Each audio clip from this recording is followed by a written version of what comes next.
Hello friends, मैं अंजनी कुमार आप लोगों को मैथ साइंस पढ़ाऊंगा मैं।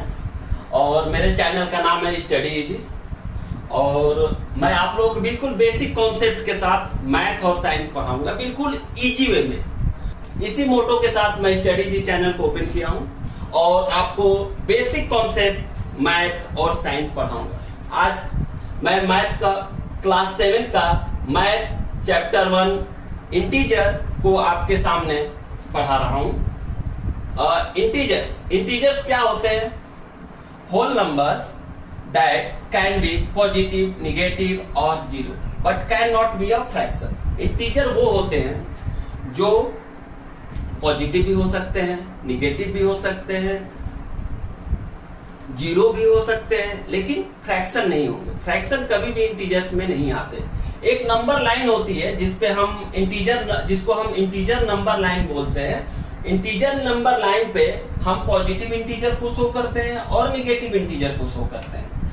मिडिल्स में जस्ट जीरो होता है। एक आप लाइन, नॉर्मल लाइन ड्रॉ करिए, मिडिल में मार्किंग करिए, फर्स्ट जीरो, जीरो के जस्ट राइट हैंड पे 1 2 3 पॉजिटिव इंटीजर्स होते हैं और जीरो के जस्ट लेफ्ट हैंड पे निगेटिव इंटीजर्स होते हैं। -1, -2, -3, -4, -5, -6। ये जो लाइन होती है, this line is known as the integer number line. Integer number line क्यों बोलते हैं? क्योंकि ये इंटीजर्स को शो करती है। This is normal number line, integer include है क्योंकि ये इंटीजर को शो करती है। इंटीजर ऑलवेज देखो, आप इसमें पॉजिटिव इंटीजर्स, निगेटिव इंटीजर्स, यानी पॉजिटिव सिंबल्स नहीं होते हैं पॉजिटिव के, ध्यान रखना हमेशा। उनके 1 के पीछे कुछ नहीं लगा हुआ है, दैट मीन्स पॉजिटिव है ये। इसके पहले ऑलरेडी प्लस है, -1, -2, -3, -4, -5, -6, माइनस लगे हुए हैं। तो understand integer number line. Integer basic concept मैं पढ़ाऊंगा, आपका मैक्सिमम जो आंसर होगा मैं क्वेश्चन में ही सेट कर दूंगा और क्वेश्चन से ही आपको पढ़ना है, कुछ याद नहीं करना है आपको। इस बात का हमेशा ध्यान रखिएगा। इंटीजर्स हमेशा आप माइंड में सेट करो। इंटीजर्स क्या होते हैं? Integers means positive numbers, negative numbers and zero. ये एक होल नंबर ही होता है, इसमें फ्रैक्शंस नहीं आते हैं, ये बात का ध्यान रखना। इंटीजर्स यहाँ पे basic concept okay.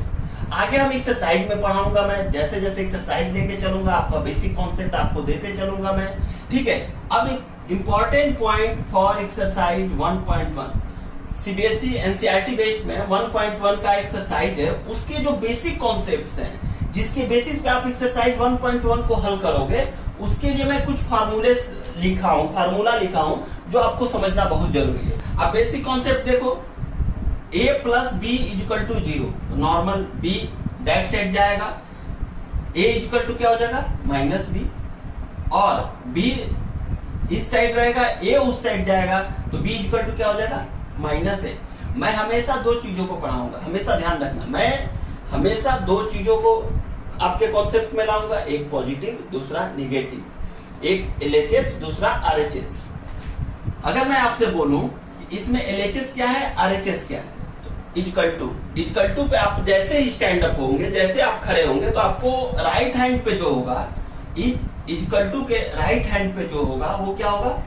RHS, right hand side. Equal to पे आप खड़े हो गए, लेफ्ट साइड में देखोगे, लेफ्ट हैंड पे जो होगा उसको हम बोलोगे left hand side, LHS and RHS। जब कोई भी वैल्यू LHS से RHS में जाएगी, कोई भी वैल्यू हो वो जब LHS से RHS में जाएगी तो उसका जो सिंबल होता है वो चेंज हो जाता है। जैसे B पॉजिटिव है, LHS से RHS में गई तो ये क्या हो गई? माइनस। अब मैं B A को ले गया, A के बैक में पॉजिटिव है तो B = क्या हो गया? माइनस, क्योंकि प्लस है, RHS में गया, LHS से RHS में गया तो क्या हो गया? माइनस। पहला बेसिक कॉन्सेप्ट। दूसरा basic concept, AB = C। AB, A और B के बीच में अगर कुछ दिया नहीं है तो इसके बीच में क्या है? मल्टीप्लीकेशन का साइन, गुणा। A × B = C। अब यहाँ पे सोचने वाली बात है, A के बैक में तो प्लस है, लेकिन इन दोनों के बीच में क्या है?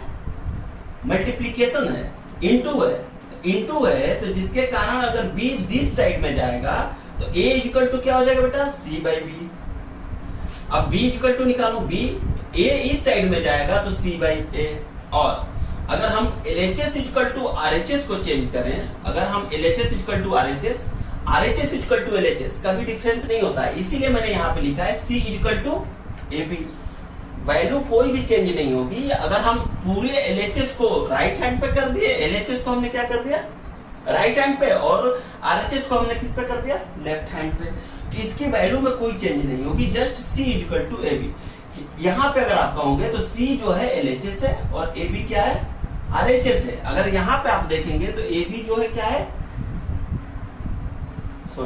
AB जो है क्या है, LHS है, और C क्या है, RHS है। ये बेसिक कॉन्सेप्ट है, मल्टीप्लिकेशंस में काफी यूज होंगे, आगे इंटीजर्स में, चैप्टर में, एक्सरसाइज में काफी यूजेज होंगे। आपको बेसिक कॉन्सेप्ट बिल्कुल क्लियर रखना है। अब कुछ कॉन्सेप्ट्स हैं, जैसे चैप्टर 1 कॉन्सेप्ट 1 है। कॉन्सेप्ट 1 में आप देखोगे एडिशन ऑफ सिंबल। अगर हम एडिशन ऑफ सिंबल, मैंने एडिशन ऑफ सिंबल क्यों लाया, काफी लोग कंफ्यूज हो जाते हैं यहाँ पे। Addition, subtraction of symbol, multiplication of symbol, division of symbol.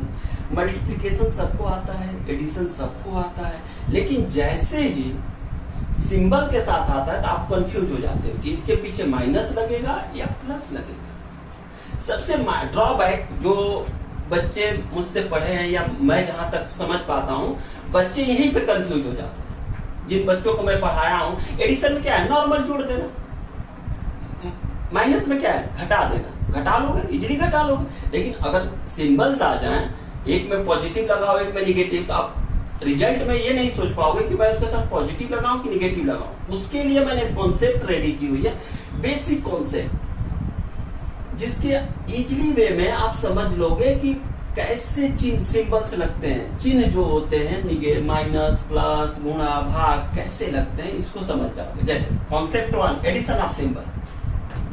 कभी भी आपको टू नंबर्स दिए हुए हैं, 2 नंबर दिए हुए हैं, जिसमें एक नंबर, पहला नंबर भी पॉजिटिव हो और दूसरा नंबर भी पॉजिटिव हो, तो प्लस और प्लस जब जुड़ेंगे तो जो रिजल्ट आएगा उसमें हमेशा क्या लगेगा, प्लस।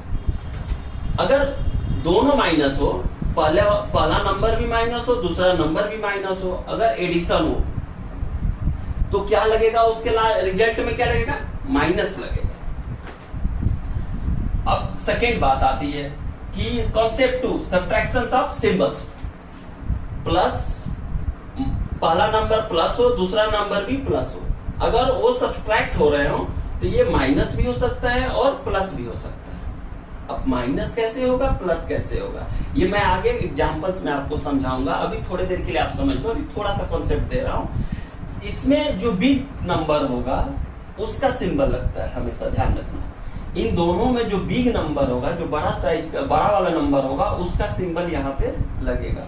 अगर माइनस का नंबर बड़ा है तो माइनस लगेगा, अगर प्लस वाला नंबर बड़ा है तो प्लस लगेगा। एक यहाँ पे छूट गया, जैसे प्लस, 2 नंबर्स है जो प्लस के साथ एडिशन हो रहे हैं, अगर पहला नंबर प्लस है, दूसरा नंबर माइनस है, तो यहाँ पे भी प्लस या माइनस होगा। सेम कॉन्सेप्ट यही लगेगा। अगर जिसका चिन्ह बड़ा होगा वो चिन्ह यहाँ पे लग जाएगा, अगर माइनस का बड़ा होगा तो माइनस लग जाएगा, अगर प्लस का बड़ा होगा तो प्लस लग जाएगा। अब बात आती है प्लस 2 नंबर्स जिसमें फर्स्ट नंबर जो है प्लस हो, दूसरा नंबर माइनस हो, तो ऑलवेज क्या होगा, प्लस होगा। जो सिंबल लगेगा रिजल्ट में वो हमेशा प्लस लगेगा। अगर फर्स्ट नंबर माइनस हो, सेकेंड नंबर माइनस हो और दोनों सब्ट्रैक्ट हो रहे हैं, तो ऑलवेज जो रिजल्ट आएगा उसमें क्या होगा, माइनस लगेगा। अगर ये पहला क्या नाम, कॉन्सेप्ट 3 मल्टीप्लीकेशन ऑफ सिंबल, अगर फर्स्ट नंबर प्लस हो, सेकेंड नंबर भी प्लस हो, अगर इन दोनों का मल्टीप्लीकेशन हो रहा हो तो हमेशा क्या लगेगा, प्लस लगेगा रिजल्ट में। अगर पहला नंबर प्लस, दूसरा नंबर माइनस, तो अगर उन दोनों का मल्टीप्लीकेशन किया जाए तो रिजल्ट में हमेशा क्या लगेगा, माइनस लगेगा। अगर फर्स्ट नंबर माइनस हो, दूसरा नंबर भी माइनस हो, अगर इन दोनों का मल्टीप्लीकेशन किया जाए तो रिजल्ट में क्या आएगा, जो रिजल्ट आएगा उसके साथ प्लस लगेगा। फर्स्ट नंबर माइनस हो, सेकेंड नंबर प्लस हो, अगर इन दोनों को मल्टीप्लीकेशन किया जाए तो हमेशा क्या आएगा, माइनस ही लगेगा, रिजल्ट में हमेशा माइनस ही लगेगा। अब आता है डिवीजन का concept, concept 4 division of symbols.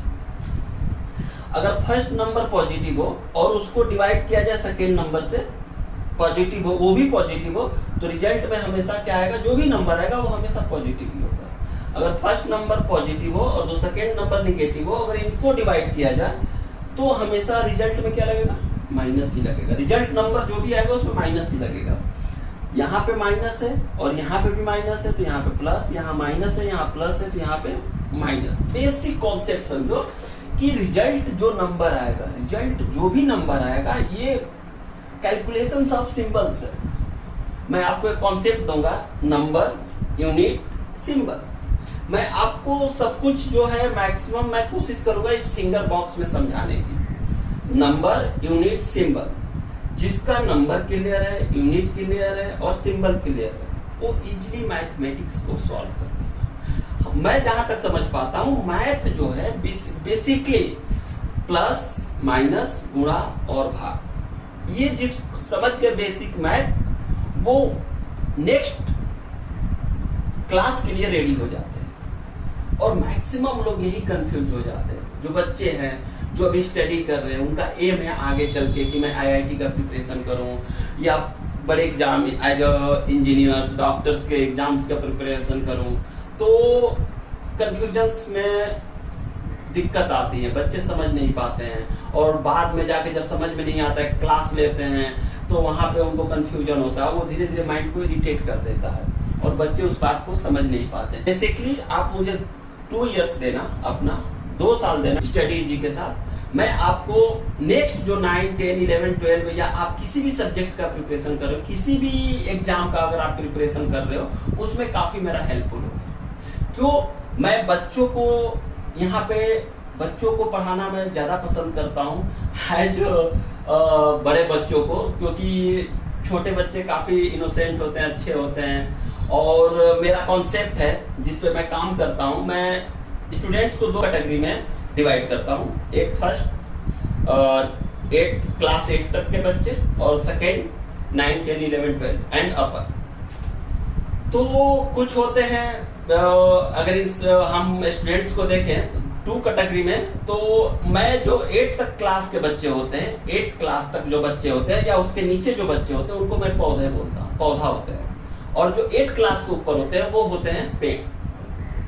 तो मैं पौधों पे ज्यादा अच्छा मेहनत करना पसंद करता हूँ कंपेयर टू पेड़, क्योंकि पौधों को जैसा मैं सिंचाई करूंगा, जैसा पानी दूंगा, वो नेक्स्ट वो पेड़ ही तैयार होगा। तो जैसा मैं उसको सिंचाई करूंगा वैसा ही वो तैयार होगा। बिल्कुल इसी कॉन्सेप्ट के साथ मैं आपके साथ रहूंगा और धीरे धीरे कॉन्सेप्ट वाइज मैं आपको चैप्टर पढ़ाऊंगा। अगर मेरा चैनल आपको पसंद आए तो आप सब्सक्राइब करिए, लाइक करिए और शेयर करिए। Thank you class.